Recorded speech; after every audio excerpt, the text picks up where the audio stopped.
and welcome. You're listening to the X22 Report. My name is Dave, and this is episode 1688BN. Today's date is October 12th, 2018, and the title of the episode is Internet Blackout Warning for the Next 48 Hours. Let's get into the economic collapse, political, and geopolitical news. Now, the deep state, they are in full panic mode right now, and a lot of people are not seeing the panic, but it is out there.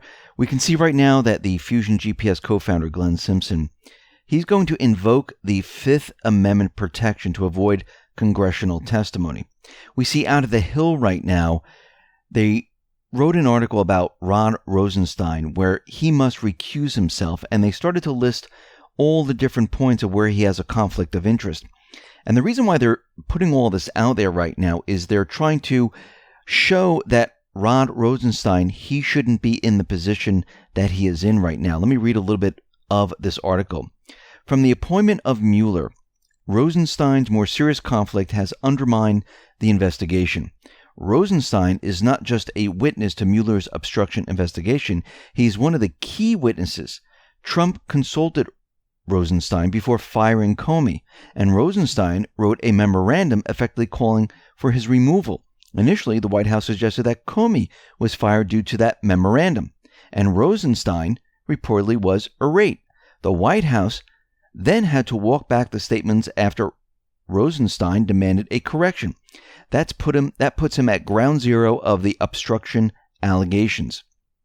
Despite the fact that he is a key witness in Mueller's investigation, Rosenstein has continued as Mueller's boss, approving any expansions of his mandate and other issues.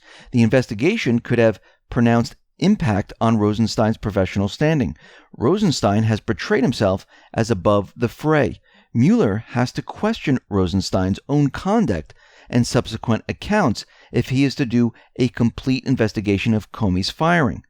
Rosenstein also is a key player in some of the secret FISA warrants targeting Trump's campaign aides in the Russian investigation. And it goes on where they're listing, point after point after point of why Rosenstein needs to recuse himself. And this is projection for the future. Just like the deep state tries to use their methods to show why, Trump is going to do something or they want him to fire Rosenstein. This is the opposite, where they're putting out all these different points showing why Rosenstein must recuse himself and then basically then resign. Because this is what everything is being set up to happen here, where Rosenstein, once the D-Class comes out, and Q has said this many times before, Rosenstein will have no choice but to recuse himself. Now, Trump did something very interesting. He put forth a package of judicial nominees, and the Senate approved a package of all these judicial nominees, notching another 15 confirmations just days after Brett Kavanaugh was installed on the Supreme Court. And this goes to help what Trump and the Patriots need to do, to bring certain people to justice. The pieces are being put into place. And once the Senate approved the package, Leader McConnell said, "Have a great weekend, everyone." And he put this up on his Twitter because they got what they wanted.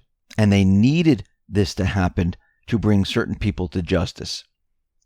Now, what's very interesting, if we go back to the 2016 election, Obama and the GOP had a plan to block Trump if he refused to concede in 2016. This is when it all started. Remember during the debates where they asked Trump a question, I think it was Clinton actually, when you lose the election, will you concede? And they wanted him to answer this question. And it was for a specific reason, because they were going to set him up, because they knew they were manipulating the voting systems to get the popular vote. They never expected the Electoral College to vote the opposite way, because normally the Electoral College goes along with the popular vote. So the game was rigged. And now we know why Obama was so sure of himself when he said this. The game was rigged, and not only with the Democrat Party apparatus, but with the Republicans as well. A new report revealed some of the plan that they had here. Former President Obama had a plan to validate the 2016 election in the event that then-candidate Donald Trump lost and challenged the results. The Obama administration officials told New York Magazine that a bipartisan plan was in place just in time for the election to certify the results and reveal the intelligence community claims that Russian interference supported Trump's candidacy. Such a measure was devised after Trump said the election was rigged and joked on the campaign trail that he wouldn't accept the election results if he lost. "I will totally accept the results of this great and historic presidential election," he said, "if I win." The plan to validate the election involved former Secretaries of State Colin Powell, Condoleezza Rice, former presidents and congressional Republicans also participated in the plan. Ben Rhodes, a former top aide of Obama, told the magazine that the administration feared Trump wouldn't accept the election results had Hillary Clinton won. It wasn't hypothetical, he said. Trump was already saying it on the campaign trail. Now, Jen Psaki, who was the communications director for Obama, minimized the plan's significance, saying it just one of a number of red teaming discussions about the potential fallout following the 2016 election, including pro-Trump protests and political division. She said that Obama's unpopularity among a portion of the population meant there was a need for a plan to validate the election. For them, just having him say the election was legitimate was not going to be enough, she said. "I don't think there is any indication to suggest that if that's where things headed, Trump would accept it," Psaki added. "He's laying the groundwork for delegitimizing the process now, questioning our institutions, attacking their leadership. This is all fodder for his supporters to work with in the event that things go down a dark path for him." Now, this is nothing less than a bombshell. Of course, the claims the Russian interference helped Trump actually win the presidency was the logical next step, perhaps bolstered by the Electoral College victory conflict with the popular vote numbers. This is the tool that has been employed with some success to hamstring the president, especially in regards to fixing the American policy towards Russia, which the deep state is desperate to keep in place. Now, the reason that this is all brought up is because they're on their next phase. And their next phase is impeachment. Now, what they really want to do is they want to win the midterm elections, and they want to have people in place, and they want to start the impeachment proceedings against Trump.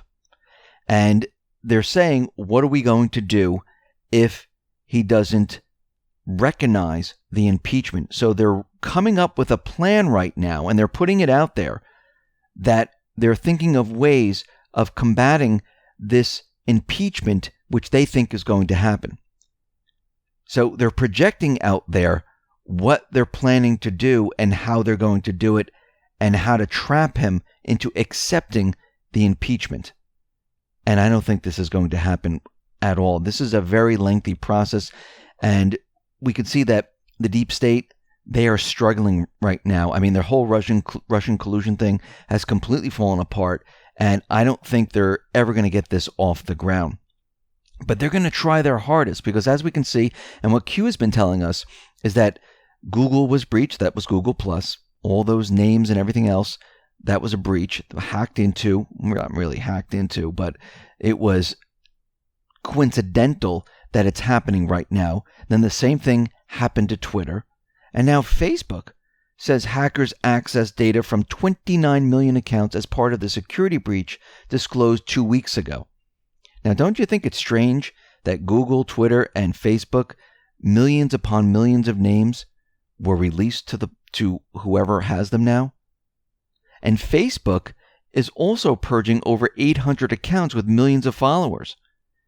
I mean, Q has mentioned this, that Twitter, YouTube, Facebook, Google, they were all going to start to ban certain pages, certain channels, certain accounts before the elections. And it is happening right now. This is from Free Thought Project. And they said on Twitter, but their Twitter account is now suspended. After 5 years of building fans on Facebook, They have officially unpublished our page. 3.1 million fans. So we can't post on it anymore. This is truly an outrage, and we are devastated. We will do everything we can to recover our page and fight back. Now, they said this on Twitter, and now their Twitter account is suspended. We have Dan Dix. I've been memory hold from Facebook. 350,000 followers. Poof, gone. This is a dangerous precedent being set here, where the big tech companies have appointed themselves as the gatekeepers of political thought and opinion. Retweet this if you care about free speech. Now, his Twitter account is still up, and there are many, many others. There's 1, 2, 3, 4, 5, 6, about 7 others right now that are tweeting out there. And those people that can tweet out, because many of them, their Twitter accounts have been suspended. So there's a total of about 800 accounts with millions and millions of followers. Coincidence? Absolutely not.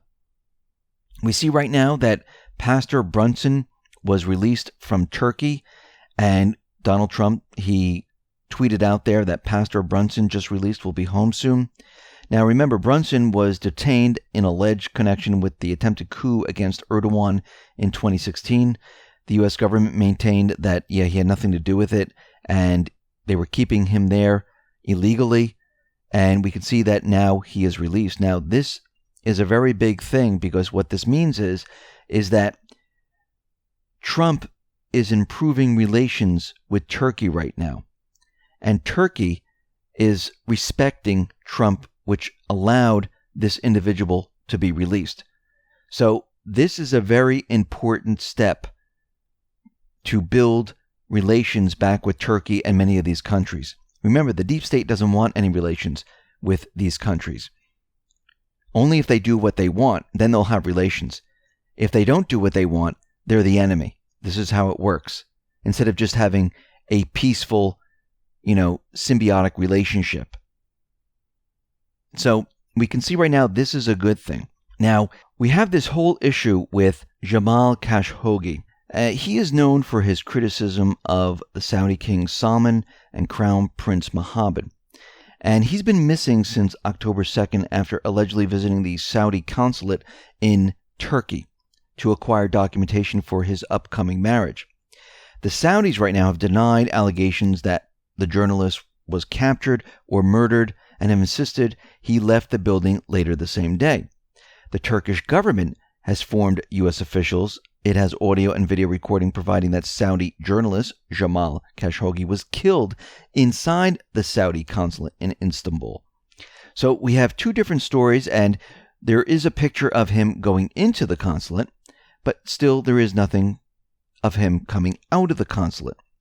And this is very interesting because there's other reports saying that the U.S. intelligence, they knew about this. Now, I find this very interesting because I believe this might be a setup to entrap Trump and maybe to get Turkey and Saudi Arabia fighting with each other, maybe to try to start a war against these two nations and bring Trump into it, because we can see there's a lot going on with this. But what's very interesting about all of this is that Jamal Khashoggi knew he was taking a huge risk in entering the Saudi consulate in Istanbul, and because he needed to obtain a document certifying that he divorced his ex-wife. And he went in there and he was wearing an Apple Watch. And the Apple Watch supposedly recorded his own murder inside of the consulate. So he went in on October 2nd, last seen at the Saudi consulate in Turkey. U.S. intel, Saudi rulers sought to lure, detain Khashoggi. October 10th, U.S. senators invoke Magnitsky Act. Can lead to sanctions. October 10th, Turkey accuses Saudi of withholding footage.